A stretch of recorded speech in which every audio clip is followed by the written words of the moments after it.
So this is somewhat of a topic that is quite tough for me to talk about, but this is also why I'm making this channel, to have it a way to actually share my inner thoughts.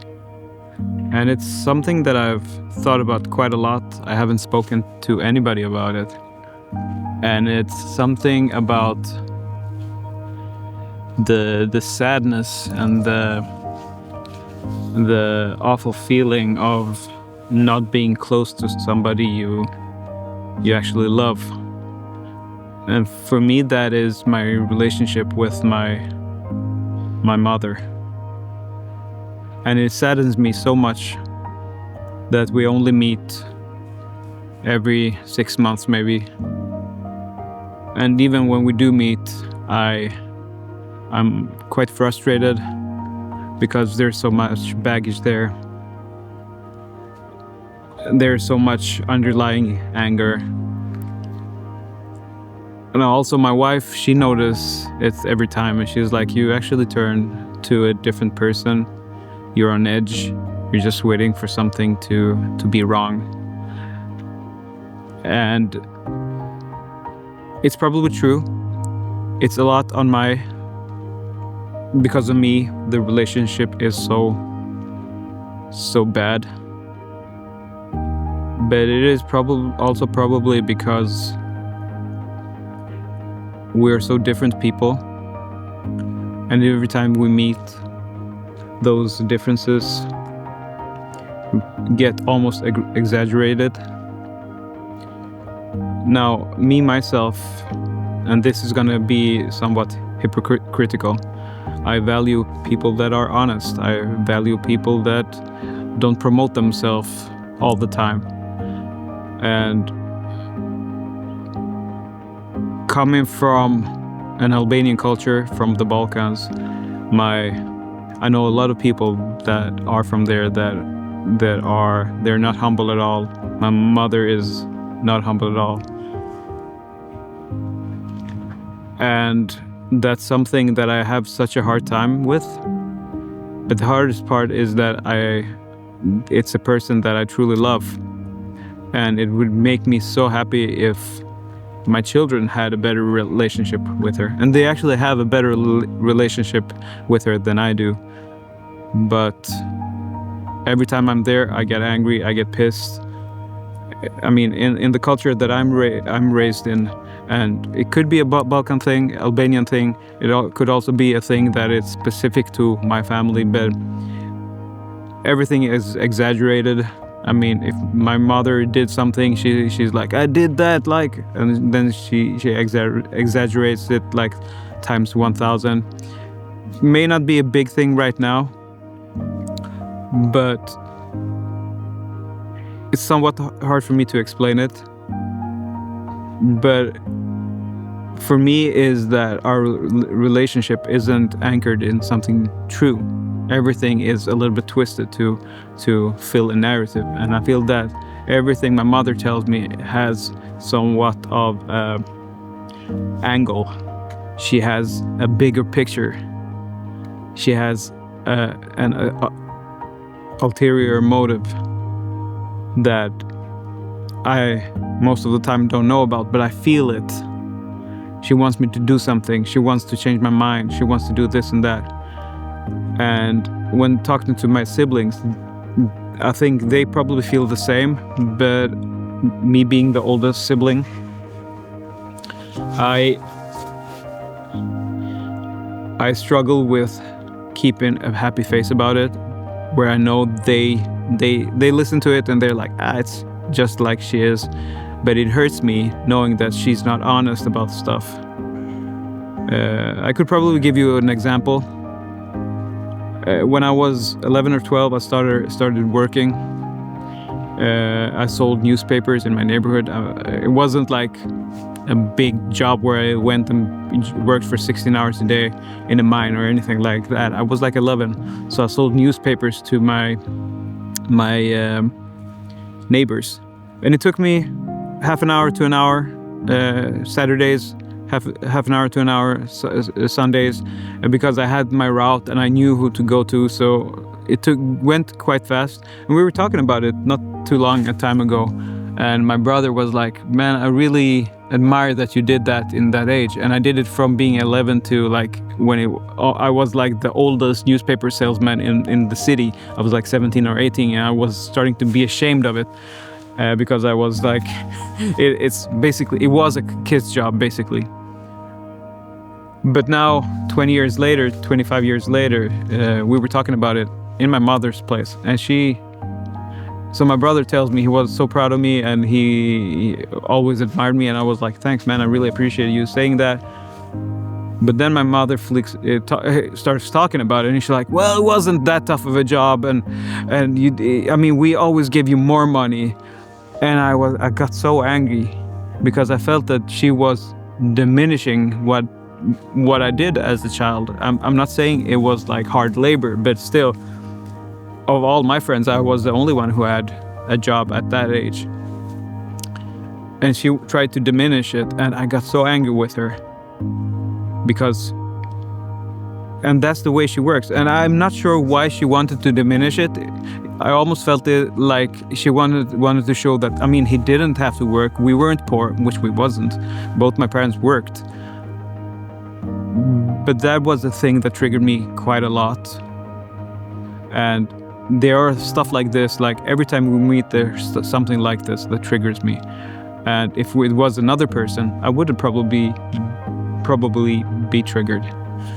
Now, growing up in my family could be quite abusive, both mentally but also physically. And I'm not saying that to blame anybody, because my parents come from Kosovo, where when they tell the stories, they were getting beaten every day in school, every day by the teachers, every day at home. So they come from a place where that was the norm. And of course, just because they walked over a border, that mentality wouldn't change, of course. And when I say that it could be was a little bit abusive, quite a lot abusive, I'm not saying that we were like somebody would hit us, till we fell on the ground. But if we misbehaved, we could get a spanking. And I also want to say that, to be honest, I don't feel that I became worse off because of it, because I always respected both my parents. And my father, he was like the happy dude in the family. But I also knew when he was angry, it was serious. And the times that I remember that he was angry and he gave me a little spank, I remember that I knew that I had deserved it. And it was like 3 times in my whole life. So it wasn't often, but when it was, I understood that, okay, I really effed up. When it comes to my mother, it was like this ongoing nagging and spanking all the time. It could come from any day, from anywhere, and most of the time I didn't know the reason. Sometimes I did. I was quite, if I can say that myself, I was quite a nice child. I wouldn't stir up too much of a problem, but still, I would get a smacking every now and then. But as I said, I don't feel that that's not a trauma for me at all. I love my parents more than anything. Now, this video isn't about that, but that's a little bit to give you some background. However, I also know that we have some mental illness in our family. And for me, it's really hard to know where does the mental illness start and where does the person start. You could say that somebody is ill, but if you're ill long enough, when does that become their personality? And that's something that I struggle with my mom quite a lot, and I hate it because I wish that I could go to her and just stay calm, not say anything, just have a nice time. And most of the time I try to do that, but there's always something that comes and triggers me. And I almost every time can see it in my siblings. eyes. Okay, they're like, okay, calm down. We know you're going crazy because she said something, she did something that's not okay, but just stay with it. So that's where we are. But still, I feel so bad not sharing more of my life with her, because I would love that a lot. But also, I know if we would invite her to stuff, that would probably turn out in chaos.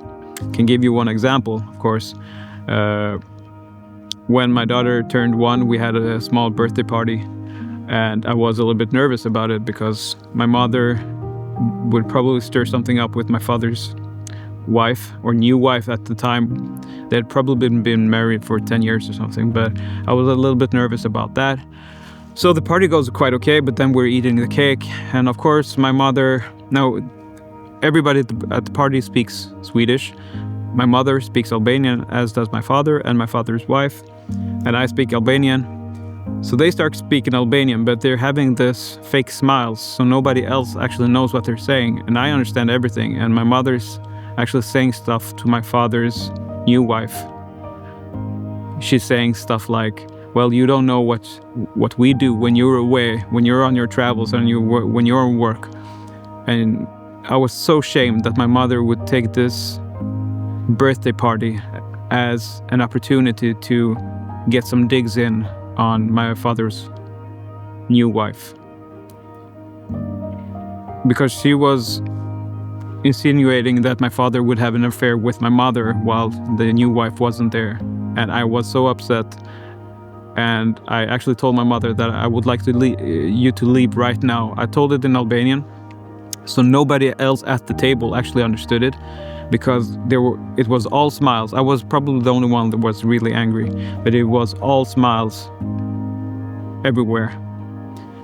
So when the party is over, my wife's mother-in-law, she's Swedish, so she was like, Arby, you were a little bit nervous to this party. Didn't it go great? And then I told her, and she was like, what? Because she was sitting at the table, but she didn't know anything. And that's one of the examples in how my mother can stir stuff up. And when me and my wife got married, because of things like that, we didn't want to have a wedding. So I couldn't just invite my father without inviting my mother. So we decided to elope and get married in Paris like 2 years later, which was great. But of course, I would love to have a big wedding where I show my love to my wife. And yeah, so all of that stuff sits in still. But I would love if I could. Now I think I actually have forgiven her for all those things. But still, it's so hard to be in the same room and like just relax and not be on edge. Okay, so that was a ramble. I've never said this to anybody, but yeah, it's gonna be interesting. Thanks for listening, dudes and dudettes.